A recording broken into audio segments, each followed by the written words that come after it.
اسی زمانے میں کعبہ کی عمارت کو نئے سرے سے تعمیر کرنے کی ضرورت پیش آئی۔ تعمیر کا مطلب ہوتا ہے مرمت کرنا، یعنی کہ کعبہ کو ایک نئے طریقے سے مرمت کرنے کا کام ہونا تھا، ٹھیک ہے۔ چونکہ کعبہ تمام عرب میں سب سے زیادہ پاک اور محترم جگہ سمجھی جاتی تھی، سب سے زیادہ پاک جو تھی وہ جگہ تھی خانہ کعبہ۔ اس لیے مکہ میں جتنے قبیلے تھے، قبیلے وہ ہوتے ہیں یعنی کہ جن کے جو لوگ الگ الگ ہو کے نا، مطلب جن کے قبائل ہوتے ہیں، مطلب الگ الگ ہو کے رہتے ہیں، یعنی کوئی گروہ ہوتا ہے، یعنی جس میں ایک گروہ کا مطلب ہوتا ہے یعنی کہ جس میں بہت سارے لوگ ہوں، ٹھیک ہے۔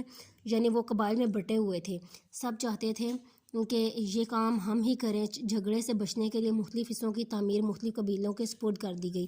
سپرد کرنا، حوالے کرنا، یعنی کہ کوئی چیز ہم کسی کے حوالے کرتے ہیں، کسی کے سپرد کرتے ہیں، کسی کو دے دیتے ہیں۔ یعنی انہوں نے یہ کہا تھا کہ جھگڑے نہ ہوں، اس سے بچنے کے لیے نا، مطلب انہوں نے نا مختلف قبیلوں کو ہر کام نا انہوں نے بانٹ کے دے دیا تھا کہ یہ کام یہ والا قبیلہ کرے گا، یہ کام دوسرا قبیلہ کرے گا، ایسے سب نے خوشی خوشی اپنے حصے کا کام کیا۔ لیکن ہجرہ اسود نصب کرنے کے سلسلے میں ایک مشکل آن پڑی۔ جب ہجرہ اسود کی باری تھی، ہجرہ اسود یہ چیز ہوتی ہے، یہ خانہ کعبہ کے ساتھ ہوتی ہے، ایک پتھر کا نام ہے، ٹھیک ہے، جسے آج بھی لوگ بھوسا دیتے ہیں۔ جب اس کی تعمیر کا کام آیا تھا تو لوگ جو ہیں وہ آپس میں لڑنے لگ گئے تھے۔ ایک کہتا تھا کہ یہ کام ہمارے حصے میں آئے اور دوسرا کہتا تھا یہ ہمارے حصے میں آئے، مطلب ہم لوگ یعنی کہ قبائل نے اس کو اتفاق کے ساتھ یہ کام کرنا نہیں چاہتے تھے۔ وہ چاہتے تھے کہ ایک چاہتا تھا کہ ہم ہی یہ سارا کام کریں، ہمارا قبیلہ کرے، دوسرا چاہتا تھا ہمارا قبیلہ یہ سارا کرے، کہ یہ ہر قبیلہ چاہتا تھا کہ یہ عزت ہمارے حصے میں آئے اور عمارت میں ہجرہ اسود کو ہمارے ہی آدمی اٹھا کر اس جگہ پر لگائیں۔ کئی روز تک جھگڑا ہوتا رہا، آخر طے پایا کہ کل جو شخص سب سے پہلے کعبے میں داخل ہو وہ اس کا فیصلہ کرے یا خود ہی ہجرہ اسود کو اس کی جگہ پر نصب کر دے۔ پھر انہوں نے یہ فیصلہ کیا تھا کہ جو شخص جو کل وہ سب سے پہلے کعبے میں آئے گا وہی فیصلہ کرے گا، یا پھر وہ خود ہی ہجرہ اسود کو اس جگہ پر نصب کرے گا، کیونکہ اس کام میں نا بہت زیادہ لڑائی جھگڑے ہو رہے تھے قبائل میں، کیونکہ ہر قبیلہ چاہتا تھا کہ ہمارا قبیلے کے جتنے لوگ ہیں وہ یہ کام کرے، دوسرا یہ چاہتا تھا کہ ہمارے قبیلے کے یہ لوگ کام کریں۔ اب نیکسٹ پیج کی طرف آتے ہیں، دیکھیں اب یہ یہاں پر فرسٹ لائن میں آپ لوگ دیکھیں کہ جانتے ہو اگلے روز کعبے میں سب سے پہلے داخل ہونے والا کون تھا؟ یہ حضرت محمد صلی اللہ علیہ وسلم تھے۔ سب پکار اٹھے، لو وہ امین آ گئے۔ امین کا مطلب ہوتا ہے امانت دار، ٹھیک ہے۔ آپ یہی اس جھگڑے کا فیصلہ کریں گے۔ آپ سے اس نے فیصلے نے واقعی سب کو خوش کر دیا۔ جب آپ نے جو فیصلہ کیا تھا اس سے سب قبیلے جو تھے نا وہ خوش ہو گئے تھے۔ آپ سے اس نے فرمایا ایک بڑی اور مضبوط چادر لاؤ۔ چادر لائے گی تو آپ سے اس نے اپنے ہاتھ مبارک سے ہجرہ اسود اٹھا کر اس پر رکھا۔ جو آپ نے نا اپنے ہاتھ مبارک سے نا اس چادر کے اوپر جو نا ہجرہ اسود اٹھا کر رکھا تھا۔ پھر فرمایا ہر قبیلے کا سردار آگے بڑھے اور اس چادر کا ایک ایک سرا تھام لے، یعنی کہ چادر کو جو ہے نا اس کے چار کونے اس کے بیچ میں ہجرہ اسود کو رکھا گیا تھا۔ پھر انہوں نے قبیلے کے جو بڑے بڑے سردار تھے نا، ہر قبیلے کا ایک ایک سردار بلایا تھا، انہوں نے کہا تھا کہ وہ اس چادر کا ایک ایک سرا پکڑ لے۔ اس طرح وہ لوگ ہجرہ اسود کو کعبے کی دیوار کے پاس لے گئے، یعنی کہ حساب برابر ہو گیا تھا۔ ہمارے نبی پاک صلی اللہ علیہ وسلم، ظاہری بات ہے ایک قبیلے کے سب لوگ یہ کام نہیں کر سکتے تھے، کیونکہ سب قبیلوں میں اسی بات کی لڑائی تھی۔ اس لیے نبی پاک صلی اللہ علیہ وسلم نے ہر قبیلے سے ایک ایک بڑا سردار بلا لیا تھا کہ وہ اس چادر کو پکڑ لیں۔ پھر آپ سے اس نے اپنے ہاتھوں سے ہجرہ اسود کو اٹھا کر اسے صحیح جگہ پر رکھ دیا۔ اس طرح ایک بہت بڑا جھگڑا ختم ہو گیا، سب خوش ہو گئے، مل جل کر کام کرنے کی برکت ہر کے سمجھ میں آ گئی۔ یعنی ان کا مقصد یہ تھا کہ حضرت محمد صلی اللہ علیہ وسلم کو مل جل کر کام کرنے کی ہدایت کی، یعنی وہ کہتے ہیں اتفاق میں برکت ہے۔ جب انہوں نے اتفاق کے ساتھ کام کیا تو یہ کام بہت اچھا اور خوشی کے ساتھ ہو گیا، کوئی لڑائی جھگڑا نہیں ہوا۔ کاروبار سے فرصت پا کر آپ صلی اللہ علیہ وسلم اکثر مکہ کے پاس پہاڑیوں میں چلے جاتے اور وہاں غار ہرا میں اکیلے چپ چاپ عبادت کرتے، غور و فکر فرماتے ہیں۔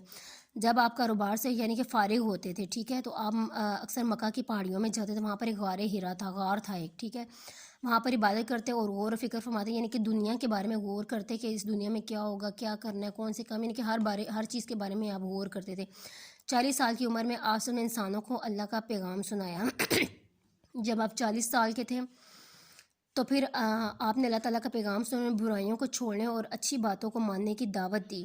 جس کتاب میں اللہ کا یہ مکمل پیغام ہے اسے قرآن مجید کہتے ہیں، ٹھیک ہے۔ قرآن مجید میں جتنی بھی باتیں کی گئی تھی وہ نبی پاک صلی اللہ علیہ وسلم انسانوں تک پہنچائی تھی اور انہوں نے ان کو اللہ تعالیٰ کا پیغام سناتے، یعنی اللہ تعالیٰ ایک ہے، اس کے سوا کوئی شریک نہیں، محمد صلی اللہ علیہ وسلم اللہ تعالیٰ کے رسول ہیں۔ یعنی کہ مسلمانوں کو لوگوں کو کہا تھا کہ برائیوں کو چھوڑ دیں، اچھی باتوں کو ماننے، مطلب اس طرح کی انہوں نے جتنی تھی نا وہ ہدایات ان کو کی تھی۔ جس زمانے میں حضرت محمد صلی اللہ علیہ وسلم نے پیغمبر ہونے کا اعلان کیا اس وقت عرب کی حالت بہت خراب تھی۔ اکثر عربوں کی زندگی قتل اور لوٹ مار میں گزرتی تھی۔ جو عرب لوگ تھے نا وہ قتل کرتے تھے، لوٹ مار کرتے تھے، اس طرح نا پورے عرب قبیلوں میں بٹا ہوا تھا۔ یہ قبیلے بہت معمولی باتوں میں آپس میں لڑتے رہتے تھے، یعنی کہ کوئی چھوٹی چھوٹی بات ہوگی وہ اس میں اس قدر لڑتے تھے کہ خون خرابے کرتے، قتل کرتے، مطلب ان میں چھوٹی چھوٹی بات میں ہر وقت لڑائیاں ہوتی رہتی تھی۔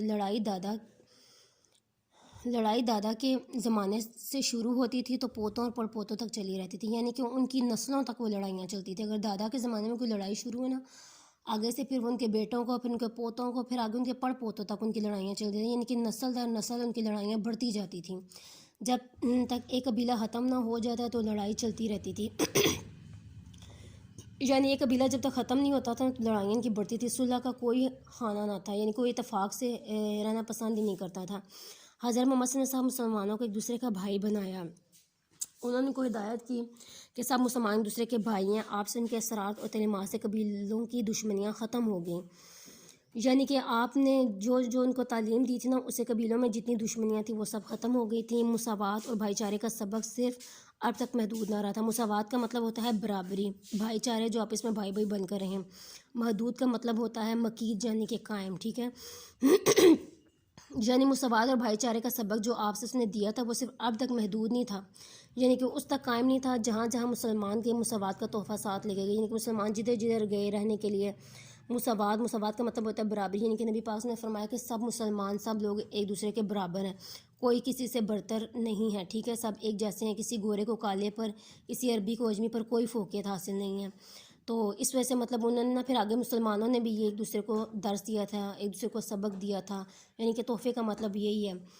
جن جگہوں پر معاشرے میں 7 قسم کی اونچ نیچ تھی وہاں بھی مساوات اور بھائی چارے کا چرچا ہونے لگا، یعنی کہ جن جگہوں میں اونچ نیچ یعنی کہ لڑائیاں تھیں، کسی کا آپس میں اتفاق نہیں تھا، چھوٹی چھوٹی بات پر یعنی کہ الجھنیں تھیں، پریشانیاں تھیں، وہاں بھی مساوات اور بھائی چارے کا چرچا، یعنی کہ مشہور، چرچا کا مطلب ہوتا ہے مشہور، یعنی مساوات اور بھائی چارہ جو ہے نا وہ مشہور ہونے لگا کہ سب مسلمان ایک دوسرے کے بھائی ہیں، سب ایک برابر ہیں، کوئی کسی سے برتر نہیں ہے، ٹھیک ہے، اس طرح مطلب نا مشہور ہونے لگا تھا اچھا اسٹوڈنٹ، اب ہم لوگوں نے نا یہ جو 2 چیپٹرز ہیں یہ آج ہم لوگوں نے اس کی ریڈنگ کی ہے، ٹھیک ہے۔ آپ لوگوں کا ہوم ورک یہ ہے کہ آپ لوگوں نے اس کی فرسٹ لائن سے لے کر اس کی لاسٹ لائن تک جو ہے اس کی ریڈنگ یاد کرنی ہے، اور جو میں نے لیکچر آپ کو دیا ہے ان باتوں کو اچھی طرح سے سمجھنا ہے، یہ آپ کا ہوم ورک ہے۔ اور کل ہم لوگ یہاں سے جو ہے نا سیکنڈ لائن سے لے کر نا نیکسٹ 2 پیجز کی ہم لوگ ریڈنگ کریں گے، ٹھیک ہے اسٹوڈنٹس۔ چلیں میں اب اپنا لیکچر یہیں پہ ختم کرتی ہوں، باقی جو ہے نا وہ نیکسٹ ورک میں آپ کو نیکسٹ ڈے کرواؤں گی، ٹھیک ہے، اللہ حافظ۔